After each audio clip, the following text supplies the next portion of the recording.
Assalamualaikum warahmatullahi wabarakatuh. Innal hamdalillah nahmaduhu wa nasta'inuhu wa nastaghfiruh wa na'udzu billahi min syururi anfusina wa min sayyiati a'malina. Man yahdihillahu fala mudhillalah wa man yudlil fala hadiyalah. Ashhadu an la ilaha illallah wahdahu la syarikalah wa ashhadu anna Muhammadan abduhu wa rasuluh.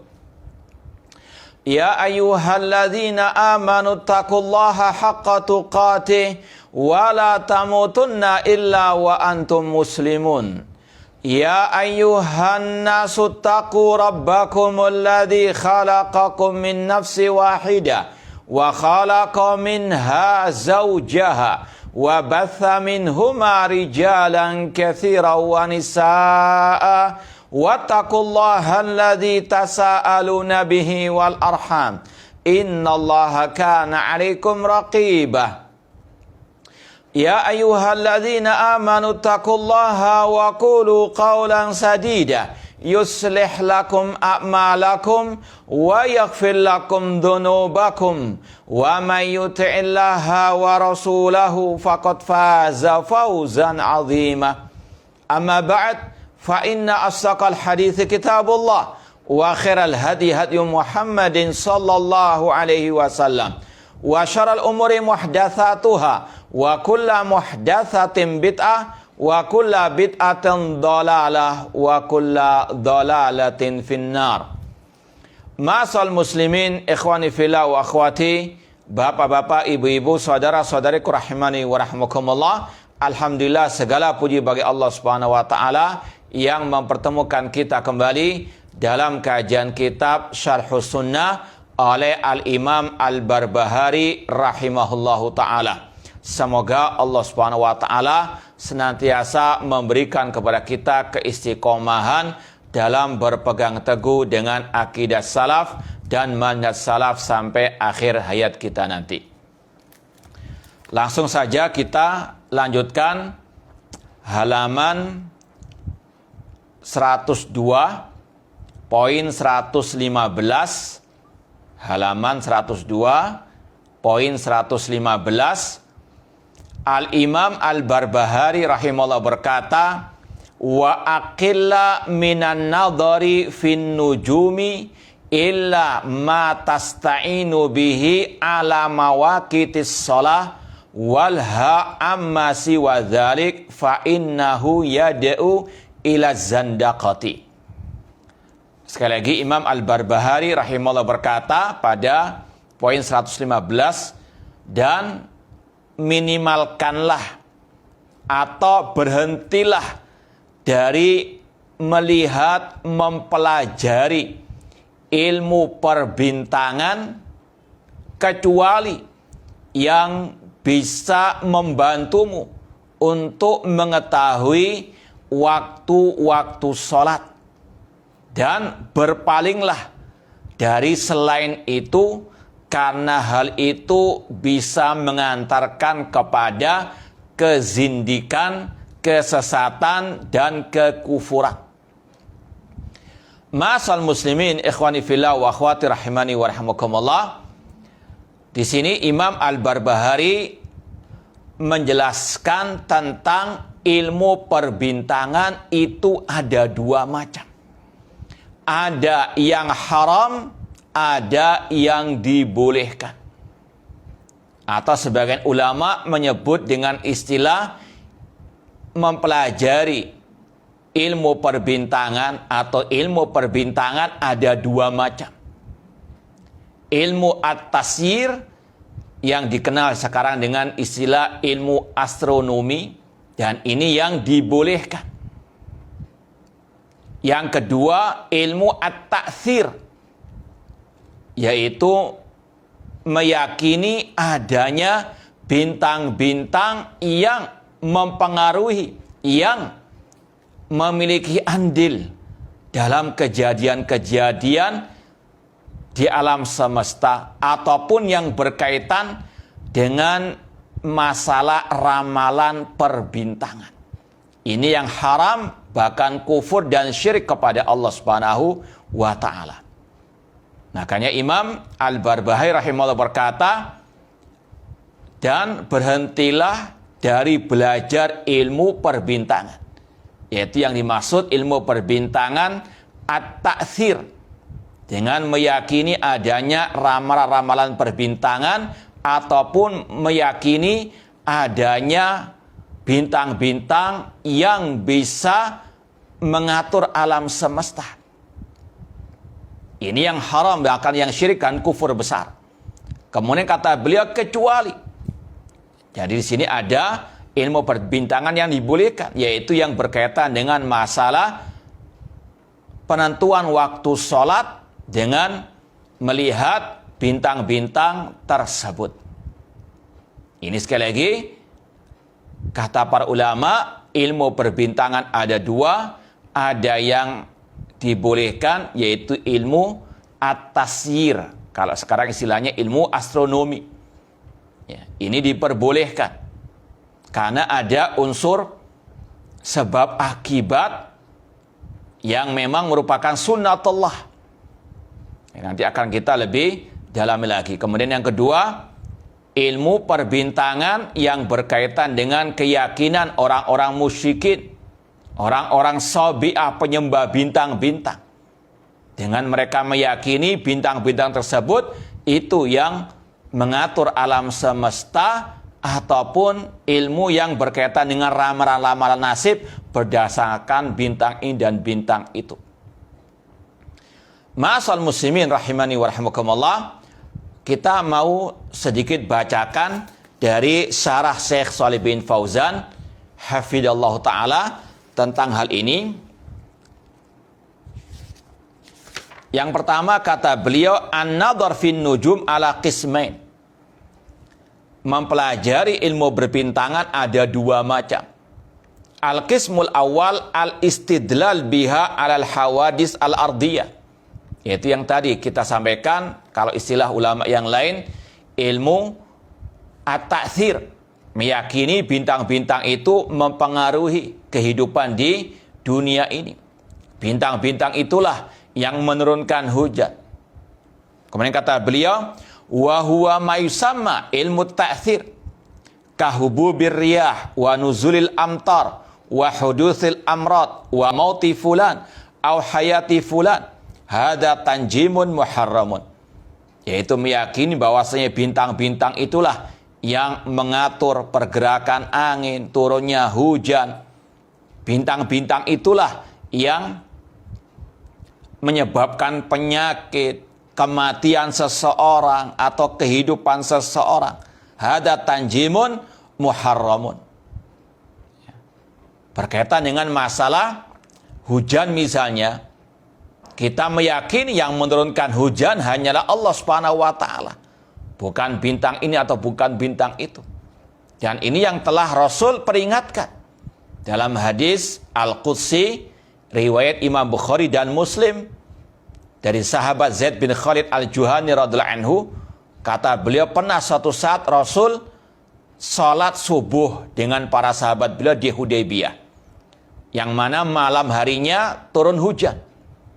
Kemudian kata Rasul SAW, atadruna madza qala rabbukum?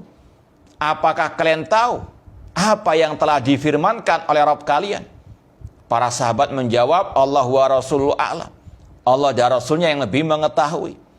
Kemudian Rasul mengatakan, Allah berfirman, asbaha min ibadi mu'minun bi kafirun bil kawakib. Pada pagi hari ini ada di antara hamba-hambaku yang mukmin beriman kepadaku dan dia kafir kepada mengkufuri bintang-bintang itu. Kemudian kata Rasul SAW, namun ada juga min ibadi kafirun bi mu'minun bil kawakib atau bil kaukab. Namun ada di antara hambaku yang kafir kepadaku dan yang beriman dengan bintang-bintang tersebut. Fa'amma man qala mutirna bi fadlillahi wa rahmatihi fahuwa mu'minun bi kafirun bil kaukab. Adapun setelah turun hujan kalau hambaku itu mengatakan kami diberikan hujan karena rahmat karunia dari Allah, maka dialah yang beriman kepadaku dan dia kafir kepada bintang-bintang.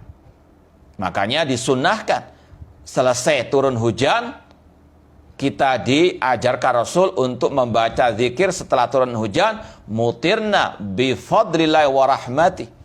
Ini sebagai bentuk pernyataan kita tentang keimanan kita kepada Allah Subhanahu wa ta'ala. Namun sebaliknya kata Rasul, fa'amma man qala mutirna binau'i kada wa kada fahuwa kafirun bi mu'minun bil kaukab. Adapun yang mengatakan kita diberikan hujan oleh bintang ini dan bintang itu, maka orang itu kafir kepadaku dan beriman dengan bintang-bintang tersebut. Ini yang diharamkan dalam Islam, menyandarkan kejadian alam semesta kepada bintang-bintang tersebut. Apalagi tadi meyakini bintang-bintang itulah yang menurunkan hujan. Itulah yang mengatur alam semesta, na'udzubillahi min dzalik. Dan inilah yang merupakan keyakinan orang-orang kafir di zaman Nabi Ibrahim alaihissalam. Inilah keyakinannya Raja Namrud di zaman Nabi Ibrahim alaihissalam, para penyembah bintang-bintang. Ya. Sebagaimana kata Syekh Shalih bin Fauzan, kata beliau, wa hadza mislu fi'li qaumin Namrud alladzina ya'buduna tamathil allati sawwaraha ala suwaril kawakib. Dan ini semisal kelakuan, kesyirikan, kekufuran kaum Namrud yang mereka menyembah berhala-berhala yang mereka bentuk dalam bentuk-bentuk bintang-bintang tersebut. Ya. Wasaru ya'budunaha, mereka pun menyembah bintang-bintang tersebut. Li'annahum ya'taqiduna fin nujum annaha tu'athir al-hawadis. Karena mereka meyakini bintang-bintang itulah yang mengatur alam semesta, yang menimbulkan kejadian-kejadian yang bisa mendatangkan manfaat dan madarat dengan sendirinya. Wala yansibuna hadza ila Allah jalla wa ala. Dan mereka tidak menisbatkan kejadian tersebut kepada Allah Subhanahu wa taala. Fa'amalu at-tamathil ala ashkaliha. Mereka pun membuat patung-patung, gambar-gambar berupa bintang-bintang tersebut dan mereka menyembahnya. Min dunillah, menyembah selain Allah Subhanahu wa taala. Fa ba'atsallahu khalilahu alaihissalam fa ankara alaihim. Allah pun mengutus Nabi Ibrahim alaihissalam untuk mengingkari perbuatan mereka, untuk mengembalikan mereka kepada agama tauhid, agama Islam, yaitu menyembah hanya kepada Allah, meninggalkan segala bentuk kesyirikan, penyembahan kepada selain Allah Subhanahu wa taala. Da'ahum ila tauhidillah. Nabi Ibrahim alaihissalam menyeru mereka kepada tauhidullah. Dan kisah dakwah tauhid yang dibawa oleh Nabi Ibrahim alaihissalam sangat luar biasa. Bagaimana Allah menceritakan dakwah Nabi Ibrahim untuk mengembalikan kaum Namrud kepada at-tauhid. Bahkan Allah ceritakan dialog Nabi Ibrahim dengan kaum Namrud yang menyembah bintang-bintang tersebut, seperti yang Allah firmankan dalam surat Al-An'am. Ya, Allah mengatakan, wa id qala Ibrahimu li abihi azara atatakhidu asnaman aliha inni araka wa qaumaka fi dhalalin mubin. Ingatlah ketika Ibrahim berkata kepada ayahnya Azar, apakah kau menjadikan berhala-berhala itu sebagai sesembah-sembah selain Allah? Inni araka, sesungguhnya aku melihatmu dan kaummu dalam kesesatan yang nyata. Ya. Kemudian Allah menceritakan bagaimana dialog beliau dengan kaum beliau.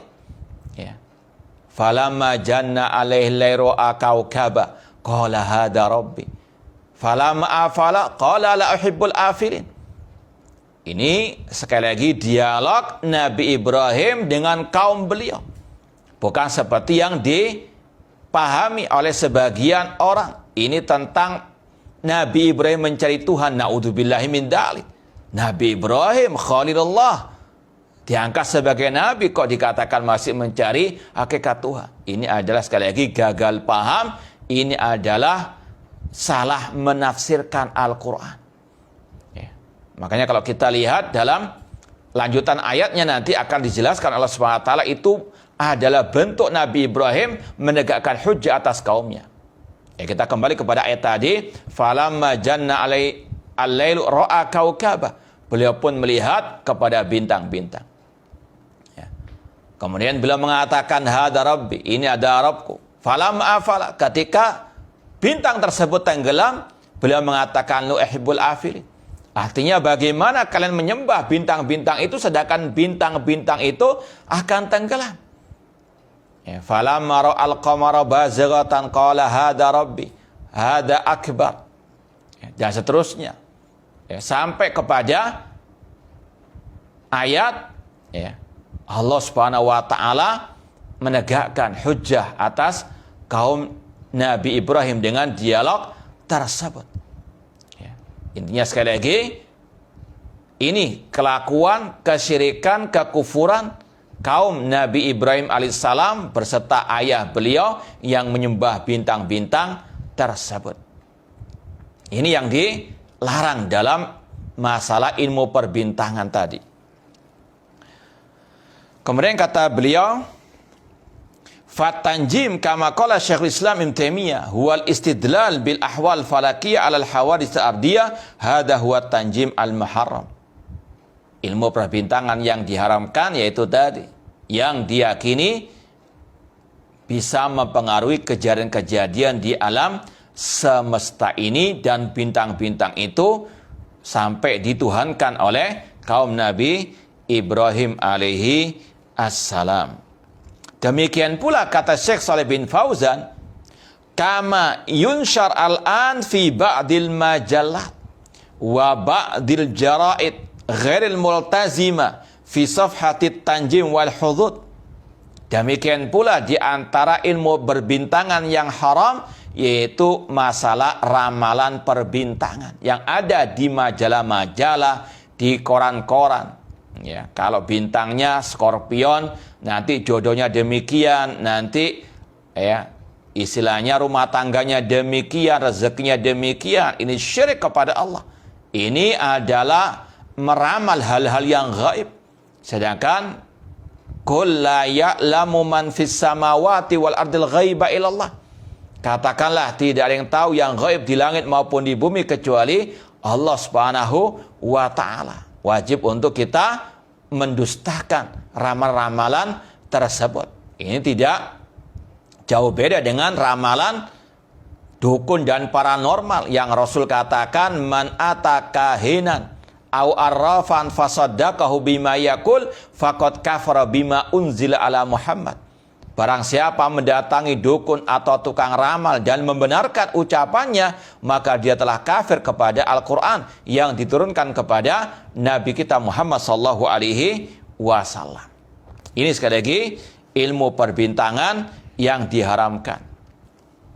Al-Qismu Tsani, adapun ilmu perbintangan yang dibolehkan yaitu mayusamma ilmu tasyir. Itu tadi ilmu astronomi yang dipelajari hukum sebab akibat keterkaitan antara ini dan itu. Dan itu dengan al-asbab al-haqiqiyah. Ya, bukan dengan sebab al-wahmiyah, bukan halusinasi seperti ramalan-ramalan tadi. Ya, ini mirip perbedaannya dengan obat dan jimat. Kenapa kita dibolehkan minum obat dari dokter dan seterusnya? Karena itu ada penelitian, ada tajribah al-ilmiyah, ada hubungan sebab akibat ya, antara penyakit dan obat tersebut, meskipun semuanya dengan seizin dari Allah Subhanahu wa taala. Akan tapi sekali lagi ada hukum sebab akibat. Adapun jimat, ini tidak ada hukum sebab akibat. Ini sekedar halusinasi, asbab wahmiyah. Ya, mengigo saja itu. Ini sekali lagi sama dengan dua ilmu ini perbedaannya. Wa huwa ma yusamma ilmu tasyir bi an tu'raf manazilul qamar, dengan diketahui kedudukan ya bulan dan sebagainya. Dan ini sebagaimana yang Allah telah firmankan, yas'alunaka 'anil ahillah qul hiya mawaqitu lin-nasi fil hajj. Mereka bertanya kepadamu tentang hilal itu? Maka jawablah, itu adalah cara untuk melihat menentukan waktu-waktu ibadah haji. Inna salata kanat alal mu'mina kitaban mauquta. Ini semuanya sebagaimana kata Imam Barbahari tadi adalah ilmu perbintangan yang dibolehkan untuk kita menentukan waktu sholat. Kapan waktunya sholat subuh, waktu sholat duhur dan sebagainya, dengan melihat matahari dan seterusnya. Ini sesuatu yang dibolehkan. Demikian pula dengan waktu hilal tadi. Untuk menentukan waktu masuknya bulan Ramadan. Rasul mengatakan sumu li ru'yati. Puasalah kalau melihat hilal, wa aftiru li ru'yati, dan beridul fitrilah kalau melihat hilal. Ini sekali lagi yang dibolehkan. Kata beliau, bi anturaf manazil qamar wa tu'raf majari syamsi fis sana. Dengan ilmu astronomi itu diketahui waktu berjalannya matahari pada setiap tahunnya. Bi qasdi ma'rifatil mawaqit az-ziraati wal harth. Waktu kapan bercocok tanam, mawaqitis shalah, waktu dhuhr kada, waktu asar kada, hadalah ba'sabi. Ini tidak dimasalahkan, ini diperbolehkan. Allah berfirman, wa qaddarahu manazila lita'lamu adada sina wal hisab, untuk kalian mengetahui bilangan tahun dan al-hisab. Kemudian Asy-Syaikh mengatakan lagi, fa ilmu tafsir la ba'sa bihi. Ilmu tafsir atau ilmu astronomi ini tidak dipermasalahkan, artinya dibolehkan. Li'anna fihi fawaid, karena banyak fawaid, faedah-faedahnya. Wa laysa fi i'tiqadun sayyi'un, dan tidak ada keyakinan yang jelek di dalamnya. Amma ilmu ta'thir wa wal istidlal bin nujum li ghairi dzalik fa hada haram wa syirkun. Adapun tadi ilmu ramalan bintang, ilmu tentang masalah tadi bintang-bintang itu mempengaruhi alam semesta, ini haram bahkan syirik, kata Syekh. Al-istidlal biha 'ala al-hudud wan nuhus wal khair wa syarr hada syirkun bil azza wa jalla. Meyakini bintang-bintang tersebut mempengaruhi nasib manusia, mendatangkan kebaikan, kejelekan, manfaat dan madarat dengan sendirinya, ini adalah syirik kepada Allah Subhanahu wa taala. Kemudian beliau membawakan riwayat dari seorang ulama salaf yang bernama Qatadah bin Di'am as-Sadusi rahimallah, khalaqallahu nujum li thalas. Kata Qatadah ini dalam penafsiran surat Al-Mulk, wa zayyana as-samaa'a ad-dunya bimasabiha, dan kami hiasi langit-langit dengan bintang-bintang. Dalam penafsiran ayat tersebut, Qatadah rahimahullah berkata, Allah menciptakan bintang-bintang untuk tiga tujuan. Untuk tiga tujuan. Yang pertama, zinatan lisama, untuk menghiasi langit. Langit terasa indah dengan bintang-bintang. Wa zayyana as-samaa'a ad-dunya bimasabiha. Demikian pula Allah berfirman dalam surat Fussilat 12, wa zayyana as-samaa'a ad-dunya bimasabiha. Kami hiasi langit-langit dunia dengan bintang-bintang tersebut. Kemudian yang kedua tujuannya, kata Qatadah bin Di'am as-Sadusi rahimallah, wa rujuman lisyayatin, untuk melempari bintang-bintang. Wa rujuman lisyayatin, sebagaimana yang Allah firmankan juga dalam surat Al-Mulk tadi. Demikian pula dalam surat Al-Hijr ayat 18, Allah mengatakan, illa man istarqasam fa'atba'hu shihabun mubin.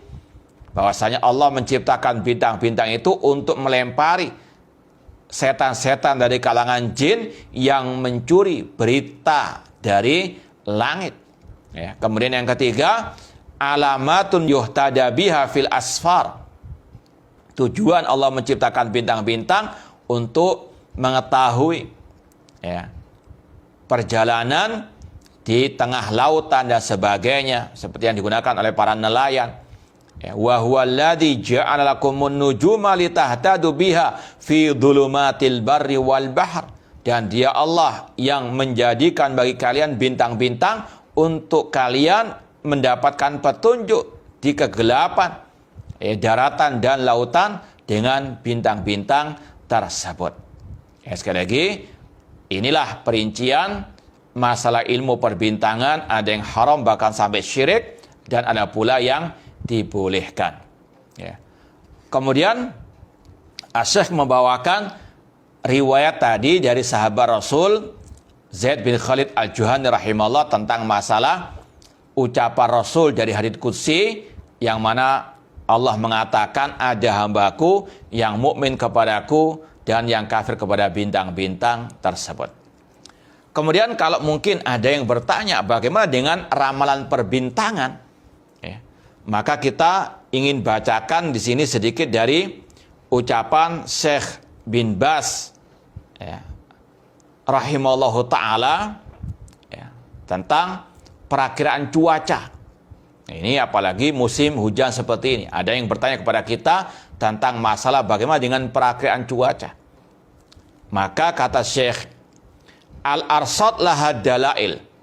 Idza qalu fiha insyaallah au biidznillah wa hum ala tariqatin muttaba ya'rifunaha ma takunu min da'wa ilmil ghaib.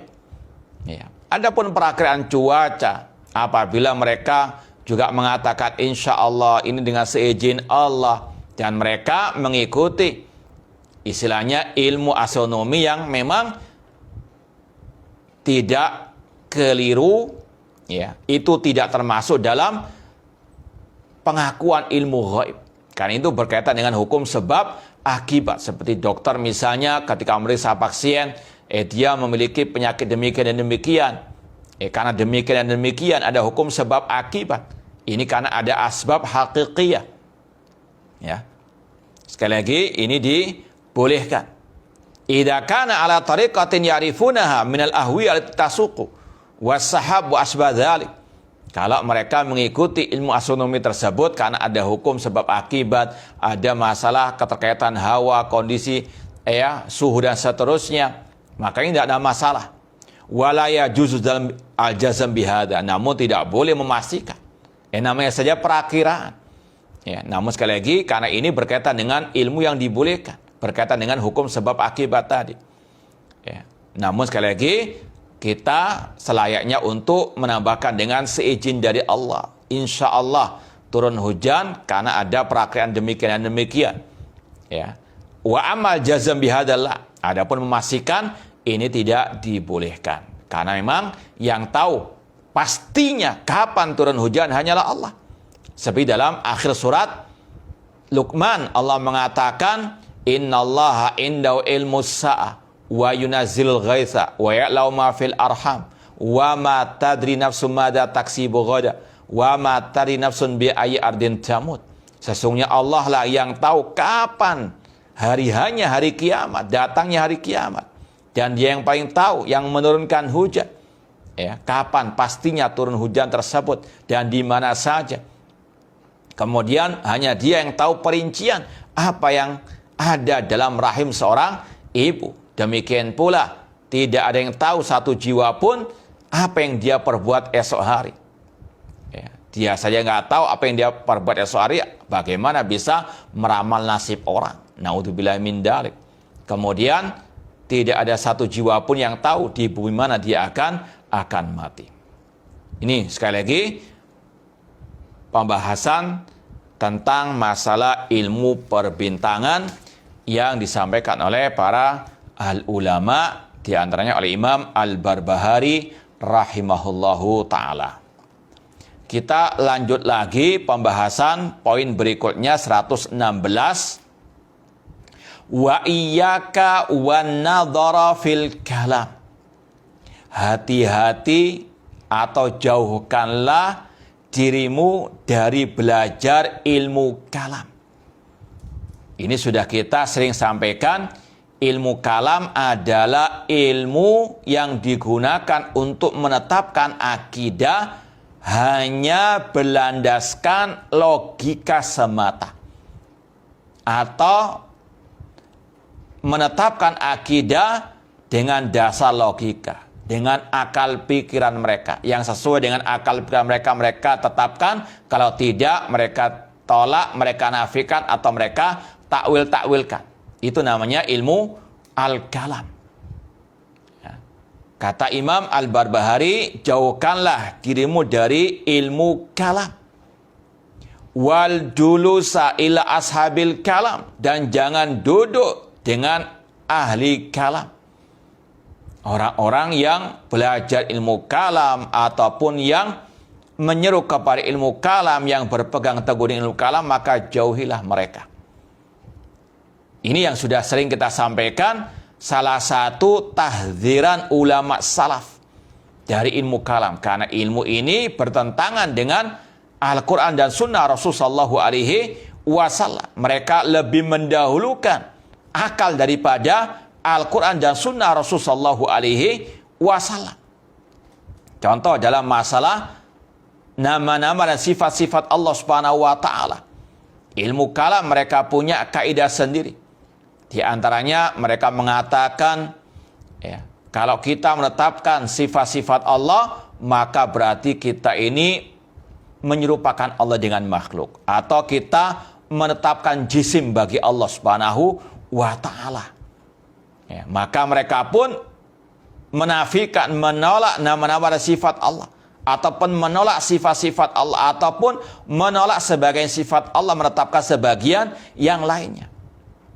Padahal Allah dan Rasul dan ijma' salafus saleh menetapkan nama dan sifat Allah sesuai dengan yang ada dalam Al-Quran dan Sunnah Rasulullah SAW, tanpa menyamakan dengan sifat makhluk, tanpa membayang-bayangkannya, tanpa mentahrif atau mentakwilkannya, menyelewengkannya dari makna yang sebenarnya, dan tanpa dinafikan, menetapkan apa adanya. Ya, ini semuanya gara-gara apa tadi? Menetapkan akidahnya berlandaskan akal. Mereka tidak sadar bahwasanya akal manusia berbeda-beda, akal manusia terbatas. Sedangkan Al-Quran dan Sunnah ini sekali lagi maksum dari segala bentuk keterbatasan, kesalahan. Ya, akal manusia bisa keliru. Ya, maka sekali lagi inilah bahayanya ilmu al-kalam. Ya, dan sudah kita sampaikan salah satu sumber perpecahan umat dari ilmu al-kalam. Seperti yang disampaikan oleh para ulama, awal munculnya, menyebarnya ilmu kalam di zaman Al-Khalifah Al-Ma'mun, ketika dia mengimpor buku-buku filsafat dari Romawi atau Yunani dan sebagainya, dan diterjemahkan dengan bahasa Arab, dan kaum muslimin ketika membacanya terpengaruh, sampai munculnya fitnah khalqil Quran. Al-Quran adalah makhluk. Ini semuanya sekali lagi gara-gara ilmu al-kalam. Munculnya kelompok Jahmiyah, Mu'tazilah, dan yang semisal dengan mereka. Ini sekali lagi ilmu al-kalam. Ulama sepakat melarang belajar ilmu kalam. Di antaranya yang sudah sering kita sampaikan, Imam Asy-Syafi'i rahimahullah ta'ala sangat getol mencela ilmu al-kalam. Di antara yang masyhur dari ucapan beliau, beliau mengatakan, hukmi fi ahlil kalam an yudrabu bil jaridi wan ni'al. Hukuman, sanksi yang aku berikan kepada ahli kalam, untuk mereka dipukul dengan pelepah kurma, dengan terompa, wa yutafu bim fil asai wal qabail. Kemudian mereka dikarak di kampung-kampung, di kabilah-kabilah, di desa-desa, wa yuqal, seraya diumumkan, hada jazaa'um man taraka kitab wa sunnah wa aqbala ala ilmil kalam. Kemudian diumumkan, inilah sanksi, hukuman, balasan bagi orang yang meninggalkan Al-Quran dan Sunnah, dan dia belajar berpegang teguh dengan ilmu al-kalam. Ya, ini luar biasa kerasnya Imam Asy-Syafi'i terhadap ahli kalam. Demikian pula beliau mengatakan, di an yubtalal abdu bi kulli ma nahallahu anhu khala syirka ahabbu ilayya min an yubtala bi ilmil kalam. Aku lebih suka orang itu diuji dengan segala bentuk kemaksiatan yang dilarang oleh Allah Subhanahu wa taala selain syirik, daripada dia diuji dengan ilmu al-kalam. Kalau sekarang kita lihat, ilmu kalam ini diadopsi oleh kelompok liberal. Kelompok liberal yaitulah salah satu contoh ahlu al-kalam, yang mereka seringkali mengotak-atik Al-Quran dan Sunnah dengan akal pikirannya. Mereka seringkali mengatakan Al-Quran dan Sunnah bebas ditafsirkan sesuai dengan selera masing-masing, multi tafsir. Mereka pintar bersilat lidah. Dan mereka sering menyudutkan Al-Quran dan Sunnah, menyudutkan Islam dan kaum muslimin. Makanya sungguh benar ucapan Al-Khalifah Rasyid Umar bin Khattab radhiyallahu anhu ketika beliau mengatakan, iyyaka wa ashabar ra'yi fa innahum a'da'us sunan. Hati-hati kalian, jauhilah para penuhan akal. Karena mereka adalah musuh-musuh sunnah Rasulullah SAW. Ya. Mereka pun tidak beriman kepada sunnah Rasulullah SAW. Ya, contoh mereka meragukan masalah sholat 5 waktu. Coba carikan ayat Al-Quran yang di situ ada kewajiban 5 sholat dalam sehari semalam. Ini sekali lagi permainan mereka bersilat lidah. Maka hati-hati dengan orang-orang tersebut. Sekali lagi kata Al-Khalifah Rasyid Umar bin Khattab, hati-hati kalian daripada para penuhan akal. Mereka adalah musuh sunnah Rasulullah SAW. Tidak mau berpegang teguh dengan sunnah Rasulullah SAW. Padahal tidak mungkin orang itu paham Al-Quran tanpa sunnah Rasul. Dan Al-Quran sendiri memerintahkan kita untuk mengikuti sunnah Rasulullah SAW. Ya. Kata Rasul, ala inni utitul Quran wa mislahumah. Ketahuilah aku diberikan yang semisal dengan Al-Quran, yaitu sunnah Rasulullah SAW. Ya. Al-Quran butuh penafsiran sunnah Rasulullah SAW. Ya, hati-hati dengan orang-orang ahli kalam yang mereka pintar bersilat lidah. Dan salah satu ciri mereka suka mencela-mencela. Ya. Isuk tempe sore dele. Ya. Namun yang lebih parah lagi, kalau mengatakan isuk tempe sore dele itu sama dengan nasih mansur di dalam Al-Quran. Ini bentuk pelecehan kepada Allah, menuduh Allah mencela-mencela, karena Al-Quran firman Allah. Kalau orang itu ngeles, ini orang nggak waras, karena Al-Quran firman Allah dan dia mengatakan sendiri Al-Quran firman Allah. Firman Allah, kalam Allah, sifat Allah. Kalau mengatakan sifat Allah itu atau kalam Allah mencela-mencela, ini sama dengan mengatakan Allah mencela-mencela. Namun itulah ahlul kalam, pintar bersilat lidah. Naudzubillahi min dzalik. Ya, maka hati-hati. Maka sekali lagi, sungguh benar ucapan Al-Khalifah Rasyid Umar bin Khattab, iyyaka wa ashabar ra'i. Hati-hati dirimu dari para penuhan akal, ahlul kalam yang pintar bersilat lidah. Fa innam a'da'us sunan, karena mereka adalah musuh-musuh sunnah Rasulullah SAW. Ya. Imam Al-Auza'i rahimahullah juga pernah berkata, alaika bi athari man salaf. Wajib bagimu berpegang teguh dengan asar, jejak manhaj para salaf. Ya, insya Allah kita lanjutkan setelah azan waktu Surabaya. Wallahu ta'ala alam. Ikhwani fillah wa akhwati rahimani wa rahimakumullah. Kita lanjutkan lagi tentang pembahasan tahdziran ulama salaf terhadap ilmu al-kalam. Di antara sekali lagi salah satu ciri khas ahlul kalam yaitu mencela-mencela, terutama dalam masalah al-aqidah, dalam masalah prinsip-prinsip agama Allah Subhanahu wa taala. Ya. Sebagaimana kata Syekhul Islam Ibnu Taimiyah rahimahullah dalam Majmu' Fatawa, beliau mengatakan wabil jumlati fatsabat wal istiqrar inda ahli sunnati wal hadits adhaf ma inda ahli kalam. Kesimpulannya bahwasanya kekokohan, keteguhan yang ada pada ahli sunnah wal hadits itu berlipat-lipat ganda dibandingkan dengan ahlul kalam wal falsafah. Ya. Dan ini juga terbukti dalam kaidah-kaidah dan akidah-akidah mereka. Di antaranya mereka menetapkan sebagian sifat, menolak sebagian yang lain, mencela-mencela. Menetapkan nama-nama Allah, tidak menetapkan sifat-sifat, mencela-mencela. Ya. Contoh ya, kalau kita mengatakan Allah istiwa di atas al-arsh, tinggi di atas arsy. Ahlul kalam mengatakan, oh tidak. Karena kalau Allah istiwa tinggi di atas arsy, itu nanti butuh kepada arsy. Itu nanti jisim, Allah jisim dan seterusnya. Pakai akal-akalan mereka, logika mereka. Kalau Allah tinggi di atas arsy, berarti Allah butuh kepada arsy. Namun kalau kita tanya apa makna istawa, kalau begitu, mereka mengatakan berkuasa. Kita balas, kalau kalian lari dari menetapkan sifat istiwa karena takut menyerupakan Allah dengan makhluk, maka kalian pun jatuh ke dalam tasbih. Kalian mentakwilkan istawa dengan istaulah, menguasai. Bukankah makhluk juga punya sifat kekuasaan? Ya. Kalau mereka mengatakan beda kekuasaan Allah dengan kekuasaan makhluk, sama juga kita katakan istiwa Allah di atas arsy tidak sama dengan tingginya makhluk di atas makhluk.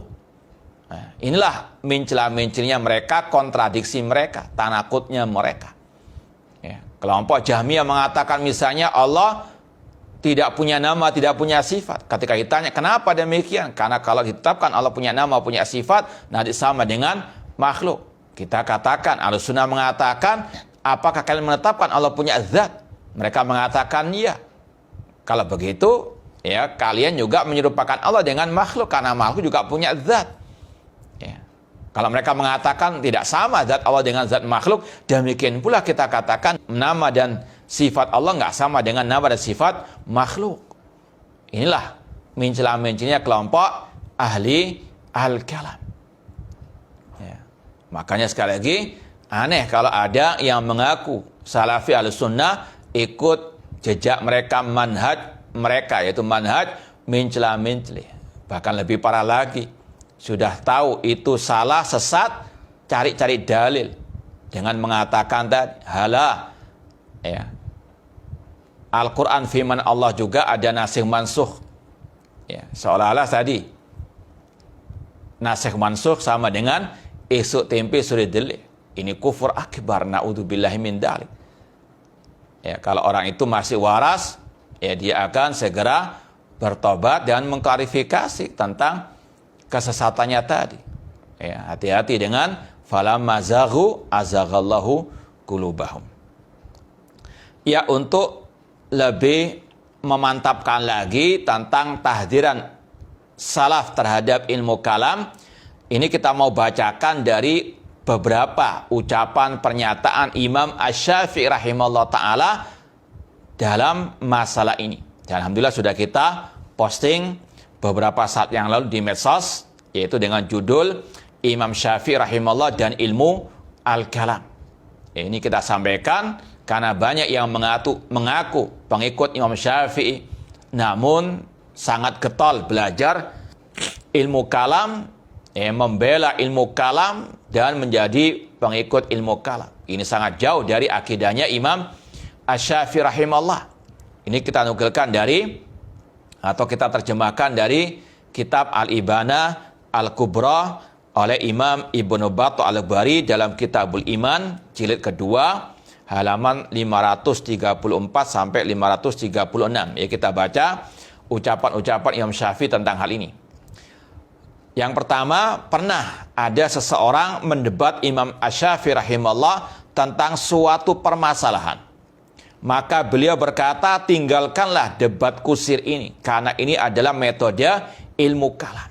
Ya, ahlu kalam pintar, debat kusir. Debat, ya, hanya sekedar modal retorika tanpa dalil.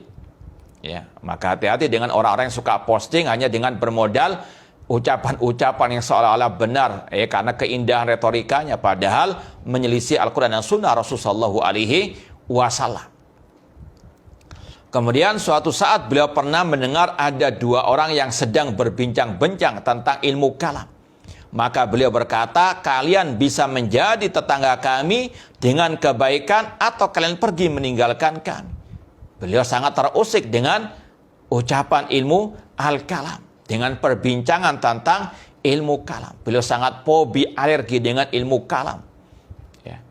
Kemudian riwayat berikutnya, beliau pernah berkata, ini yang kita sampaikan tadi, demi Allah, seandainya ada seseorang yang diuji oleh Allah dengan segala bentuk larangan Allah atau maksiat selain kesyirikan, maka itu masih lebih baik daripada dia belajar ilmu al-kalam.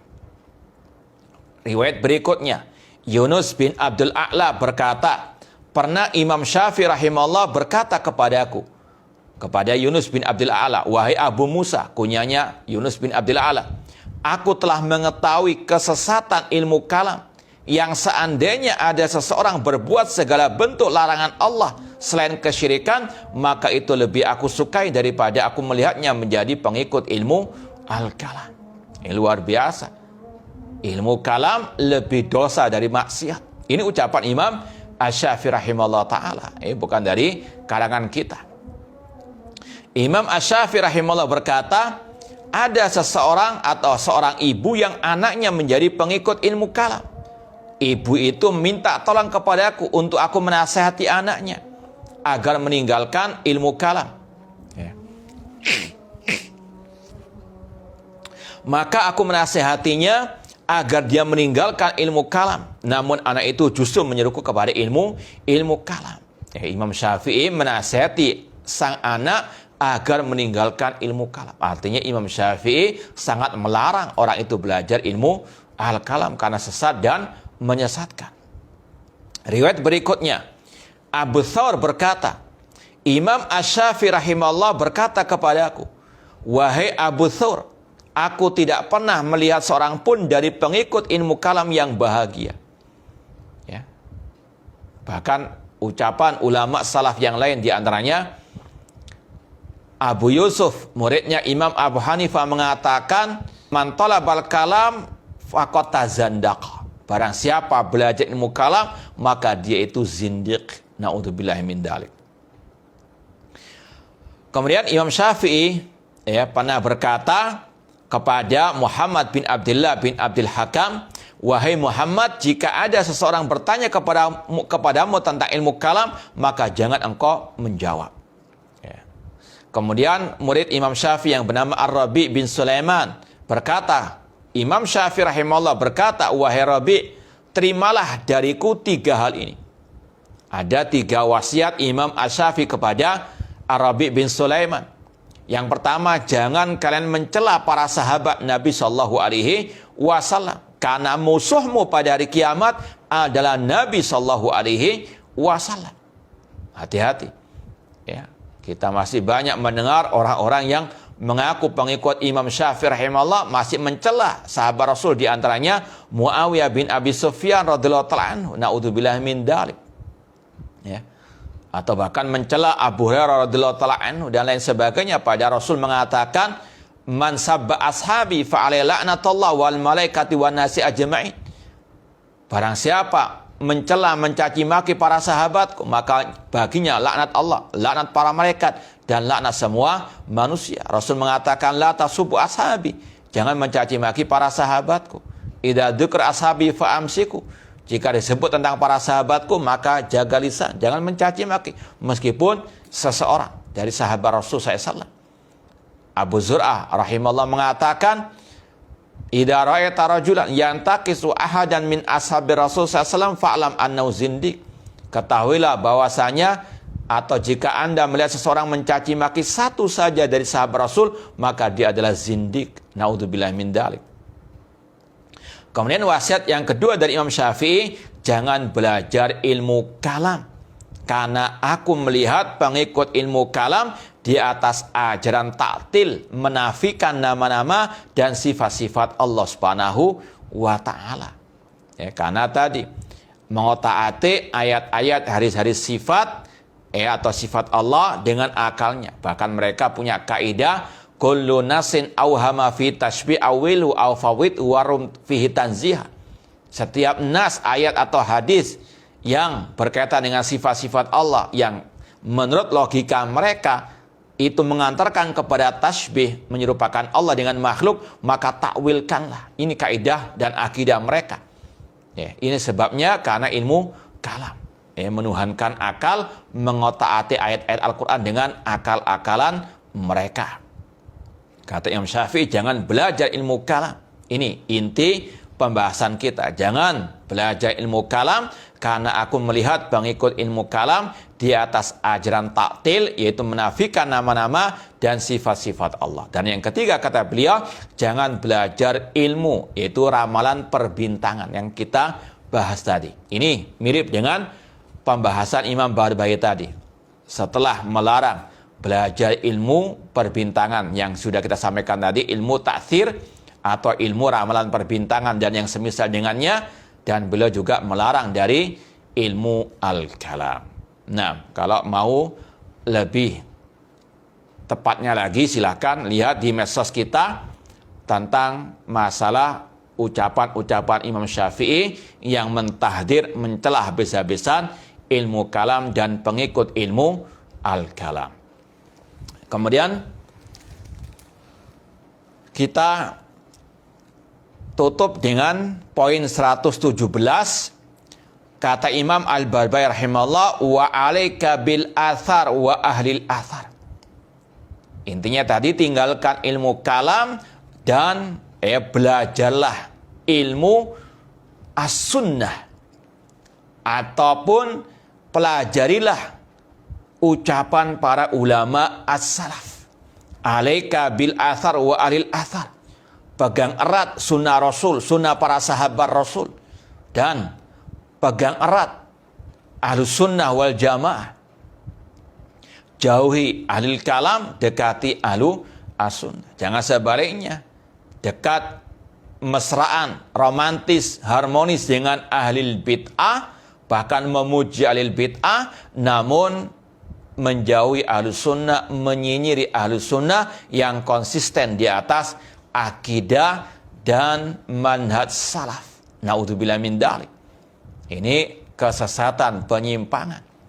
Kalau nasihat Imam Barbahari, tinggalkan ahlul kalam, jauhi ahlul kalam, ahlul bidah, dekati ahlus sunnah. Duduk bermajlis dengan ahlus sunnah yang tadi istiqomah, konsisten, bukan yang mencela-menceli. Alaika bil athar wa ahlil athar. Pegang erat al-athar, yaitu asarnya Rasul, sunnahnya Rasul SAW. Imam Ahmad rahimahullah pernah mengatakan, dinun Nabi Muhammadin atharu, ni'mal mati lil fata akhbaru. Agama Nabi Muhammad adalah al-athar, hadis-hadis beliau, sunnah-sunnah beliau. Dan sebaik-baik yang dipegang erat oleh para pemuda adalah al-akhbar, yaitu sabda Rasul, hadis Rasul SAW yang sahih. Itu agama Nabi Muhammad, bukan ilmu kalam. Kemudian kata Imam Ahmad rahimahullah, la targhabanna anil hadithi wa ahlihi, farra'yu lailun wal hadithu naharu. Jangan berpaling, jangan menjauh, jangan berpaling dari ahli sunnah. Karena akal itu seperti malam yang gelap gulita, sedangkan hadis Rasul itu seperti siang yang terang benderang. Ya, walarubbama jailal fata atharal huda wasyamsu bazaghatun laha anwaru. Kata Imam Ahmad rahimahullah, barangkali ada orang yang tersembunyi sunnah Rasul, padahal sunnah Rasul itu terang benderang seperti matahari di siang, siang bolong. Ya, al-haqqu syamsun wal uyunu nawadhiru lakin takhfal al-umyani. Sebagaimana kata Imam Ibnu Qayyim rahimahullah dalam Qasidah Nuniyah, kebenaran seperti matahari yang terang benderang di siang bolong. Tidak ada yang tersembunyi darinya kecuali orang-orang yang buta. Naudzubillah min dzalik. Kemudian kata Imam Al-Barbahari rahimahullah, wa iyyahum fas'al. Kepada mereka lah kalian bertanya. Kepada siapa? Ahlus sunnah. Kepada orang-orang yang berpegang teguh dengan akidah Rasul, akidah para sahabat Rasul, bukan kepada akidahnya ahlil kalam. Ya, ataupun yang mencela-mencela, tidak. Yang konsisten di atas akidah manhaj salaf. Wa iyyahum fas'al. Ya. Wa ma'hum fajlis. Dengan mereka lah hendaklah engkau duduk. Jangan duduk dengan ahli al-bidah. Na'udzubillahi min dzalik. Ya. Ini sekali lagi sebagaimana kata Allah dalam Al-Quran, wa qad nazzala alaikum fil kitabi an idza sami'tum ayatil la yukfaru biha aw yustahza'u biha fala taqudu ma'hum. telah diturunkan kepadamu di dalam Al-Quran, yaitu apabila ayat-ayat Allah diperalat, dikufuri, jangan duduk bersama mereka, yaitu ahlul bidah, ahlul kalam. Mereka suka memperoleh ayat-ayat Allah, mempermainkan ayat-ayat Allah, mengotak ayat-ayat Allah sesuai dengan hawa nafsu, akal pikiran mereka sendiri. Maka kata Allah, jangan duduk bersama mereka. Ini sebagaimana kata Imam Barbahari tadi, ya, wa iyyaka wan nadhar fil kalam wal julus ila ashabil kalam. Jangan duduk bersama mereka. Namun kata Imam Barbahari, duduklah bersama ahli sunnah yang di atas akidah ahli sunnah, akidah salaf dan manhaj salaf. Wa minhu faktabis, ambil ilmu dari mereka. Ini luar biasa nasihat pesan dari Imam Al-Barbahari rahimahullah ta'ala. Artinya sekali lagi, berpeganglah dengan sunnah Rasul SAW, duduklah bersama ulama ahli sunnah, tinggalkan ya ahli bidah dan bermesraan dengan ahli al-bidah. Semoga Allah Subhanahu wa taala menjauhkan kita dari kebid'ahan, dari kejahatan ahli bidah, dan semoga Allah menyelamatkan saudara-saudara kita dari makar-makar jahat mereka, dan semoga kita diberikan keistiqomahan oleh Allah dalam berpegang teguh dengan akidah salaf, manhaj salaf sampai akhir hayat kita nanti. Wallahu taala a'lam.